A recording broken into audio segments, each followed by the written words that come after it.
ಯಪ್ಪ ಸಾಹೇಬ್ರ ಕಾಪಾಡು ಯಪ್ಪ ಕಾಪಾಡ್ರಿ. ಆ ಲಕ್ಷ್ಮಣ ಜೈಲಿಂದ ಬಿಡುಗಡೆಯಾಗಿ ಬಂದಾನಂತ್ರಿ. ಈಗ ಏನಾರ ನಾ ಅವ್ರ ಕೈಯ ಸೇಕಿನಿ ಅಂದ್ರ ಏನ್ ಮಾಡ್ತಾನ ತಿಳಿದಿಲ್ರಿ ಸಾಹೇಬ್ರ. ಯಾಕಲೇ ತಿರ್ಸತಿ ಇಷ್ಟ್ಯಾಕ್ ನಡಗಾಕತಿ? ನಾನಿರೋವರೆಗೆ ನೀನು ಹೆದರುವ ಅವಶ್ಯಕತೆ ಇಲ್ಲ. ಯಪ್ಪ ಸಾಹೇಬ್ರ ಎದುರುದ ಅಷ್ಟ ಅಲ್ರಿ ನನಗ ಒಂದಕ್ಕ ಎರಡಕ್ಕ ಕೂಡೆ ಹೊಂಟಾವ್ರಿ ಸಾಹೇಬ್ರ. ನಿನ್ನಂತ ಎದಿ ಹೊಡ್ಕೊಂಡು ಹೋಗ್ಬೇಕ ಹಂಗ ಮಾಡಾಕತಿ ಅಲ್ಲೇ.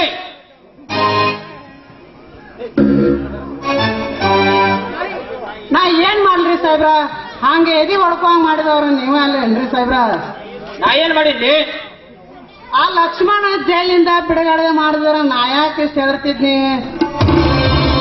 ಈ ಊರಾಗ ರಾಜನ ತರ ಮೆರಿತಿದ್ರಿ. ನಾ ಏನ್ ಮಾಡ್ಲಿ? ಮೇಲಾಧಿಕಾರಿಗಳಿಂದ ಬಿಡುಗಡೆ ಆರ್ಡರ್ ಬಂತು, ಅದಕ್ಕಾಗಿ ಅವನನ್ನು ಬಿಟ್ಟೆ. ಇಲ್ಲ ಅಂದರೆ ಅವನನ್ನು ಜೈಲಿನಲ್ಲಿ ಜೀವನ ಪರ್ಯಂತ ಪಡೆಯುವ ಹಾಗೆ ಮಾಡುತ್ತಿದ್ದೆ.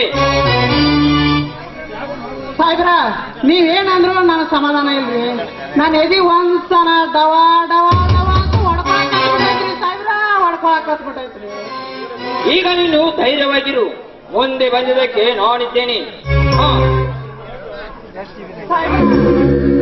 ಇರಾಕೆ ಒಬ್ಬಾಕೆ ಮಗಳ್ರಿ ನನಗ.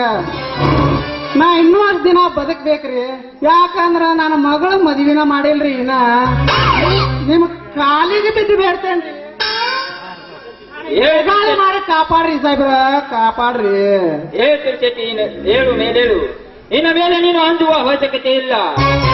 ಏಕೆಂದರೆ ಅವನ ಮೇಲೆ ಮರಳಿ ಮತ್ತೊಂದು ಕೇಸ್ ಹಾಕಿ ಅವನು ಜೈಲಿಗೆ ಕಳಿಸಿ ಬಿಡುತ್ತೇನೆ. ಅಲ್ಲಿವರೆಗೂ ನೀನು ನಮ್ಮ ಮನೆಯಲ್ಲೇ ಇರು. ನಡೆ, ಈಗ ಹೋಗೋಣ.